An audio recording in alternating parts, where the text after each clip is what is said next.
Afternoon. Today's presentation is called Proceed with Caution, Navigating the Complex Intersectionality of Queer Experience and Compound Oppression. You can see here I have this image of flashing lights, and that indicates that this very much is a process of stops and goes, fits and starts, queer identity, the multifaceted way we all come out, and how we have to interact with society.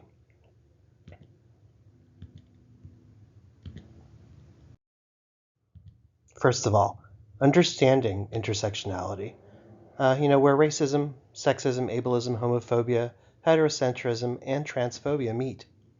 Intersectionality theorizes that several identity markers, such as race, gender, sexual orientation, etc., are interlocking and work in tandem to create specific socio-cultural experiences and power differentials.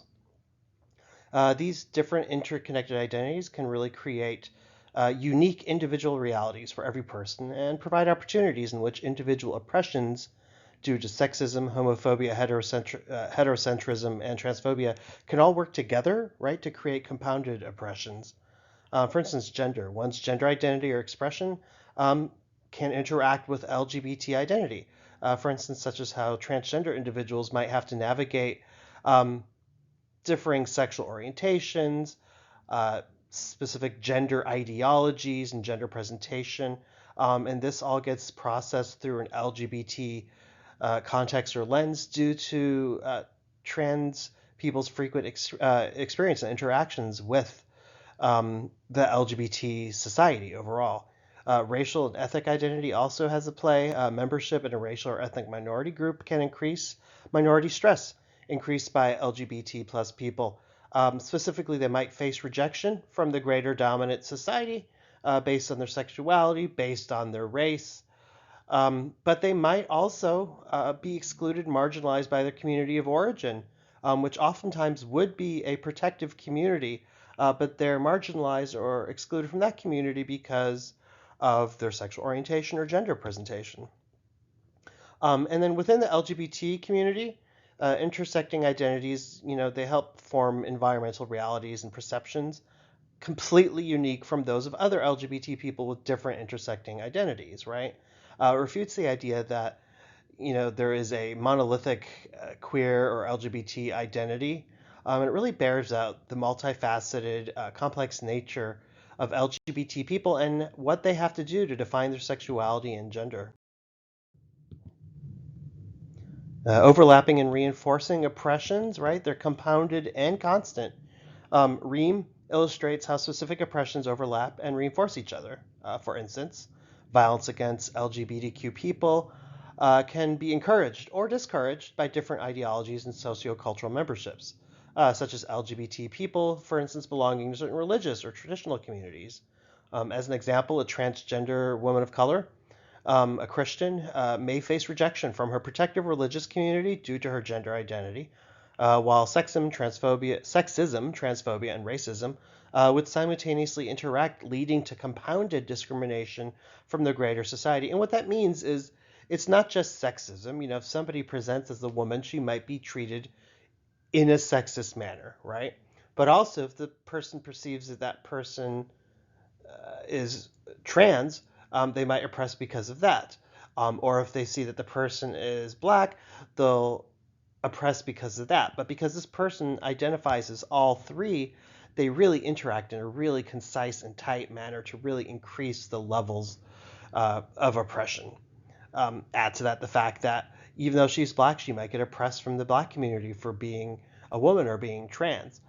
Even though she's trans, she might be oppressed by other members within the trans or LGBTQ community because she's black. So this hopefully illustrates what I mean by compounded. Um, Brumbaugh, Johnson, and Hall also note that transgender people have to deal with other people's ideas about what gender and sexual orientation mean, right?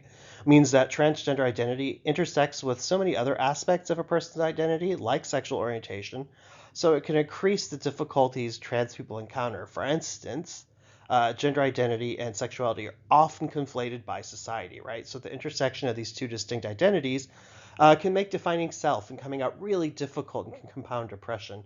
Just as one example, I had a friend who, uh, is transgender, identifies as a transgender woman, has not undergone surgical transformations, but has used hormones and, change of dress and how she presents to the world.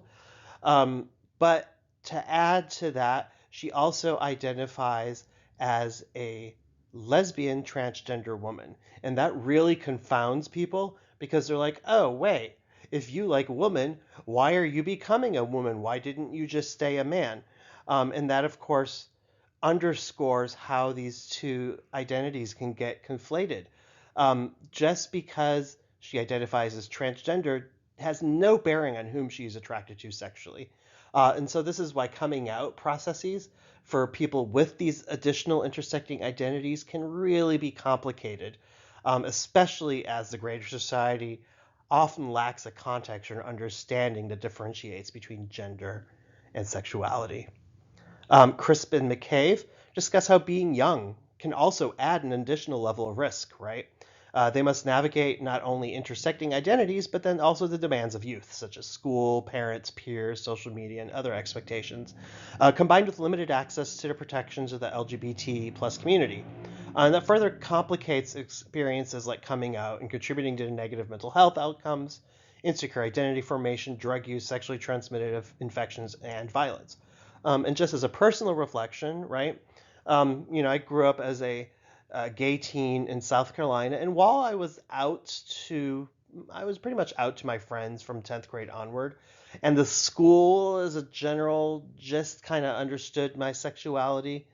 Um, I was protected in so much that I had a really tight knit group of friends. And so I never really experienced a ton of direct homophobia in the school. However, what I did experience was a huge amount of loneliness because there were no other people I could identify with in terms of my sexuality. I could not undergo the traditional teen American courtship rituals of, homecoming dances and proms because that would have been forbidden, attending a prom with another guy during that time. So I lacked a lot of the social interactions that people my age were able to have when it comes to sexuality. And that really did drive me to certain insecure identity formation, negative mental health outcomes. Effects of multiple forms of oppression. They could be simultaneous and stifling, right? Some examples: a gay man of color may encounter violence and homophobia in his church community, leading to feelings of exclusion, anxiety, and compounded stress. And why this is important is that his church community may have been primarily black, may have been really tight knit, may have had lots of resources available for members of the community that help them overcome the oppression um, based on systemic racism. However, that person loses all of those protections if they're excluded from that community because of their sexuality. And then, really, to add another layer to that, um, they might be excluded from the greater LGBTQ community, maybe because he's Christian, maybe because he's black. So, that sort of creates a rock and a hard place situation. Coming out processes can also be complicated or precluded because of these intersecting identities. Going back to the concept of gay men of color in a church community, they might decide just to bury their LGBTQ identity, right? They might find that the benefits and protections they get from the black church community outweigh the negatives of hiding your true self, right? And that could really complicate things. Even within the LGBTQ community, and this is important, certain intersecting identities can create what Pachankis and all call intra-minority stress. So we're used to the idea of minority stress, right? And how those can compound and create additional oppressions. Intra-minority stress is very similar to what I discussed about the guy who's a member of a church, right? The church is populated by black parishioners, and being excluded from that specific identity would contribute to intra-minority stress. In the gay community, This could play out in certain ways. The LGBT community promotes specific ideals of gender roles, right? Sexual positions. I'm sure we've heard of who's a top, who's a bottom, and as funny as that sounds, that really does play a huge role in my experience on how gay men interact with each other, right? People with receptive sexual attributes tend to be the butt of jokes, pun completely intended, tend to be denigrated because they are the receptive partner. And there is this sort of uh, big push towards hyper masculinity and physical fitness, appearance, right, dress, and lots of research or some research has borne out that rejection from within the LGBTQ community based on such things as sexual position, dress, appearance, etc., can be perceived as worse than rejection from the dominant cishet society. As an example, gay men can feel further oppressed, right, by these misogynistic, patriarchal biases of the dominant society, especially since men rely on approval, social connection, and sexual orientation with other men. So you have a bunch of misogynistic men treating each other in misogynistic ways, even though we're all men, but we're promoting these cishet dominant narratives of what it means to be masculine, what it means to be passive, what it means to speak a certain way, to have a certain expression. It's highly critiqued within the gay community. And you'll hear lots of gay guys say things like, if I wanted to date a girl, I would date a girl, but I want my man to be a man, or why does she speak so Nelly? And of course, saying she is a reference to a guy. Um, we say that in a way we think it's funny, maybe, ooh, girl, she's acting up. But what we really are saying is we're calling her a she because that denigrates her positionality, i.e., it denigrates his positionality within the gay community because he acts a certain way, right? Further, Pachankis et al. Argue that male-centric nature of the whole LGBT movement really impacts membership and experience for those who don't align with cisgender maleness, and that was borne out during the days of Stonewall. You had transgender women of color who were really at the forefront of that movement at the time, and they were promptly excluded from the movement once white cisgendered men sort of took over the movement, because they felt it made it more palatable to the greater society if it was cisgender, traditional gender roles, etc. Of course, this leads to additional oppression within the LGBTQ community. And then strategies for social workers, and that's where we come in, right? How do we challenge oppression in practice? Crispin McCabe recommend the following strategies to challenge intersecting anti-LGBTQ oppression, right? Providers must consider the environmental contexts of where these people are, what their positionality is, and understand the various roles these clients hold within their specific identities and communities. We want to use a strengths perspective that promotes a client's health, self-determination, instead of pathologizing clients for their sexuality. The goal is to help queer people form healthy self-conceptualization and to function successfully within society, and hopefully also to change society to function for us. Social workers show positive regard and validation for a client's dignity and worth, and this all sounds like NASW Code of Ethics stuff. We must help LGBT people, especially youth, to navigate the process of coming out. This involves supporting them in handling challenges such as social isolation, peer rejection, discrimination, and more. Social workers should possess knowledge about LGBT terminology, demographics, history, oppression, and relevant policies to provide effective support and guidance. Also, this includes avoiding stigmatizing language when talking with members of the LGBT community.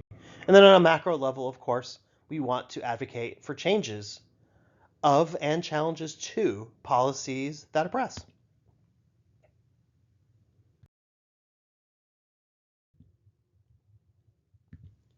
Beyond that, we want to create inclusive environments, safe spaces in an unsafe world. Uh, we want to create environments that are relevant to and supportive of LGBT identity. Pachankis et al. Argue or urge providers to help LGBT plus clients to form bonds within the community, especially if these bonds occur with people with shared intersecting identities. For instance, I used to be part of a queer recovery community. There were meetings specific to trans people of color, for instance, within the recovery community. There are queer religious groups. There are groups for LGBT people with disabilities. So as social workers, we need to be aware of what these resources are. We need to help our clients connect to resources that are relevant to their experiences. Further, we want to use inclusive language. We already covered that, right? But we want this to be shown not only in our spoken communication, but also in written communications, and especially in things like brochures, posters, client-facing stuff that indicates to clients coming in that this is a queer affirming space. We want to build and provide robust, relevant referral resources and build relationships and partnerships with these organizations. I manage sort of our resources guide at my agency, and I try to identify those varying intersecting identities so I could find resources that are relevant to my clients. But also, I'm on a board for a nonprofit that creates partnerships with local community-based organizations so we can ensure that any referral resource we provide is actually relevant, up to date, current. When clients show up, they will get the service that's promised. We're not just giving them a list of resources. We are ensuring that these resources exist and are ready to go. We want to offer support groups, right, and different therapeutic interventions, right, that help validate and support queer identities. We want to promote LGBT competency among staff, specifically by offering relevant training, community advisory boards that are that have as their members, as board members, people from the professional community, but also from the queer community, and alliances with other LGBT stakeholders in the community. And above all else, we never want to assume that a client's presenting issues are caused by their LGBT identity. We want to recognize that their experience reflects intersecting identities that can contribute to their oppression and marginalization, and that those factors contribute immensely to negative client experiences and coping. I.e., sure, maybe many LGBT people have issues with mental health, have issues with drug dependency, but it's not because they are gay or queer or transgender. It is because how those identities intersect with their other identities and sociocultural memberships, and how they are oppressed in those contexts. And it is that oppression that causes these mental health disparities, drug use disparities, etc. And that's a very important point that I'll end on. With that, here are the references. I'll leave that up for a few seconds. And I want to thank you all for your time, and enjoy the rest of your weekend.